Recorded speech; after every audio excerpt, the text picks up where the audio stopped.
Hello and welcome to HCC Movie Reviews. I'm Erik Calderon. And I'm Trey Dixon, and we just saw Transformers 4, Age of Extinction. What is that? A great threat is coming. What if you had some human help? This is not war. It's human extinction. Bumblebee!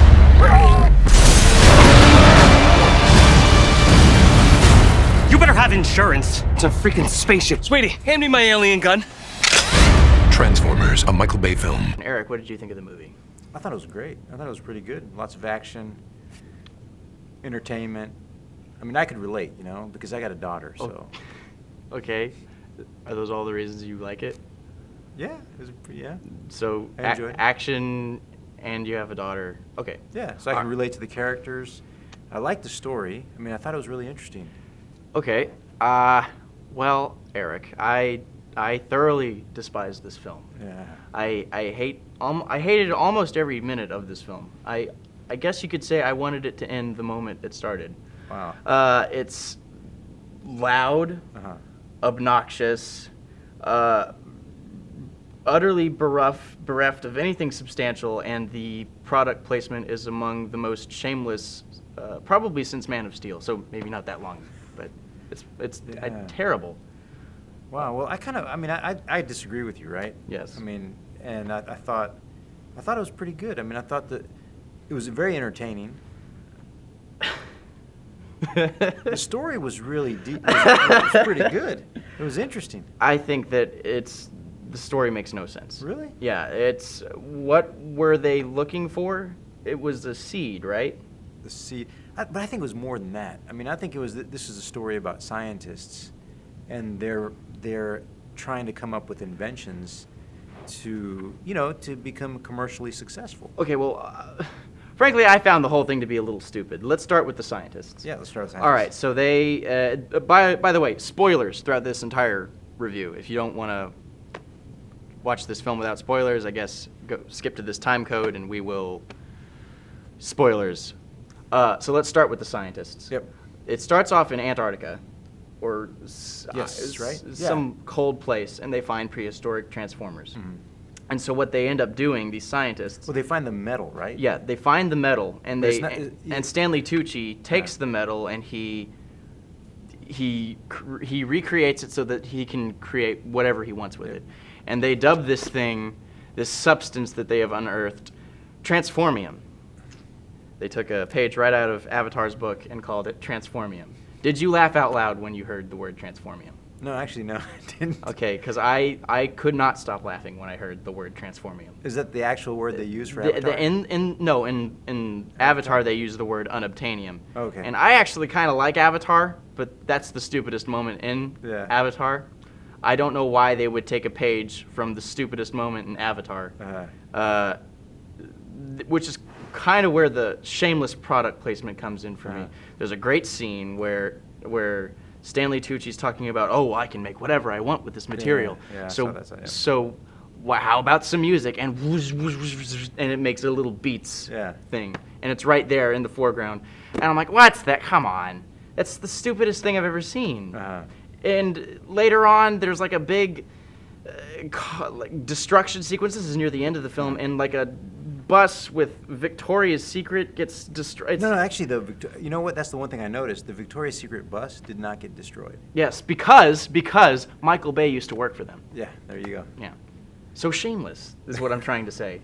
Utterly shameless. I think I don't really believe you can talk about Transformers 4 Age of Extinction without first mentioning the other Transformers films, because there's 4 of these things now.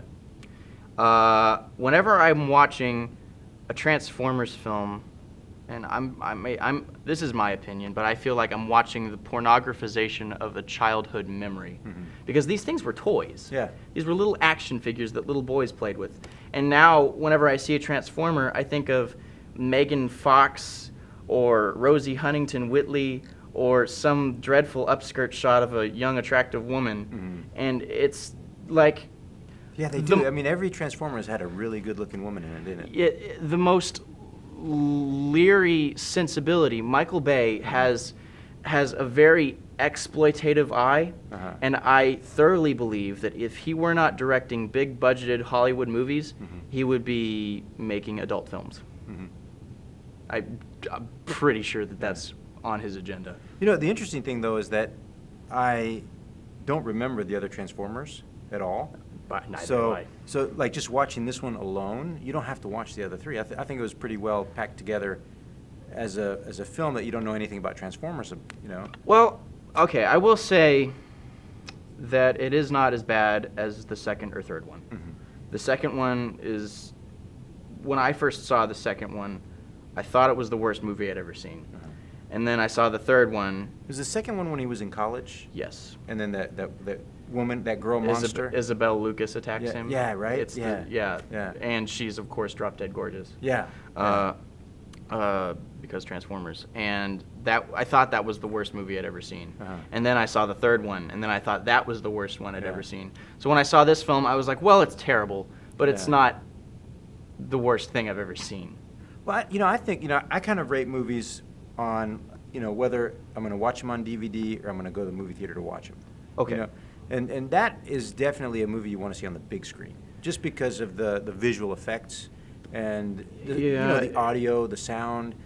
The audio for the Transformers films tend to be pretty top-notch. Yeah, right? But with this film, I felt like the special effects artists took a month off. Particularly with the Transformium sequences. With the Transformers, parts come out of them and they form arms and legs and stuff. And sometimes it's cool, sometimes it's just stupid. But at least it looks passable in terms of 2014 graphics. Yeah. This is a bunch of squares and lines and computer, like Super Mario, Nintendo things floating around in the air like spider webs. Yeah. And it's the stupidest, laziest thing I've ever seen. Yeah. Every time I saw it, I was just like, I sighed. Well, and I'm like, this movie's making $100 million, and I could make those special effects on my computer in a weekend. Yeah. Well, I kind of saw it as, the digital age, the 0101, the squares and the pixels. Yeah. And so I thought it was a really interesting visual effect that they used in the film to portray the Transformers are robots from space, and then combining them with the digital age, I thought that was pretty cool how they combined that. I guess it was something that they might have considered, but you got to admit it looked silly and cheesy and bad. Well, I enjoyed it, but I'm older, so I'm kind of. I don't know. This film has a plot that's so hard to follow, and things happen for no reason, and it's like the worst movie I've ever seen. No, it's better than the first two in terms of Transformers films and indeed Michael Bay films. Yeah. It's a bit of a step up, but I would not recommend this movie. I would recommend you go see Edge of Tomorrow or How to Train Your Dragon 2. Yeah. Or any other slew of well-made movies that are being robbed by this pile of schlock. Yeah. Well, I enjoyed it. Yeah. I mean, I would recommend it, especially for teenagers and kids. It's got all that action and excitement, and it's pretty clean. It's a pretty clean movie. I would recommend it to buff dudes who wear tap out and have the sunglasses with the shutters on them, who wear the visors on the side. And start every sentence with the word dude and end all of their sentences with a question mark. Okay. Yeah, because they'll love it. Well, see, I saw, for example, I'm a dad, I have a daughter, and just that challenge of having a daughter and a guy court the daughter, I think every guy feels that has kids. So, it's like, I thought that stuff was pretty cool. I wanted to address Mark Wahlberg's character, because if I am going to say something good about the film, is that they got rid of Shia LaBeouf. Yeah. Because he was always the most annoying part of those movies. And I like that they got a remotely 50-50 actor. He makes good movies, he makes bad movies. This is one of his bad movies. But at least they got rid of Shia. They try their hardest to make Mark Wahlberg as annoying as possible. Whenever the scenes happen where he's talking to Jack Rayner's character, he's he's whiny and belligerent and overbearing, and I kind of get that because he's an only father and it's his only daughter, and I guess I sort of understand that, but it's way over the top and it happens way too frequently. And when it first happened, I saw it and I was like, okay, I hope this is the only scene like this that happens in the movie. But it happens like 5 more times. And Jack Rayner, the boyfriend, pick an accent and stick with it. Oh, you think he changed accents? He had an Irish accent, he had an Australian accent, he had an English accent, and you could tell that he was trying to have an American accent, but he couldn't do it at all. Oh, wow. So I didn't notice that. So I didn't pick up on that. He has 4 different accents in this movie, and never once does he settle on one of them. Well, I actually, I really enjoyed the movie, and I would recommend it. And Okay. And I thought those fireworks were pretty cool. Well, get used to them, because from now on, when you watch a Michael Bay movie, they're gonna be there. And I like the way it ended. Really, it was a completely uneventful, and the last action sequence went on for 45 minutes that you were just counting down for it to be over. Yeah.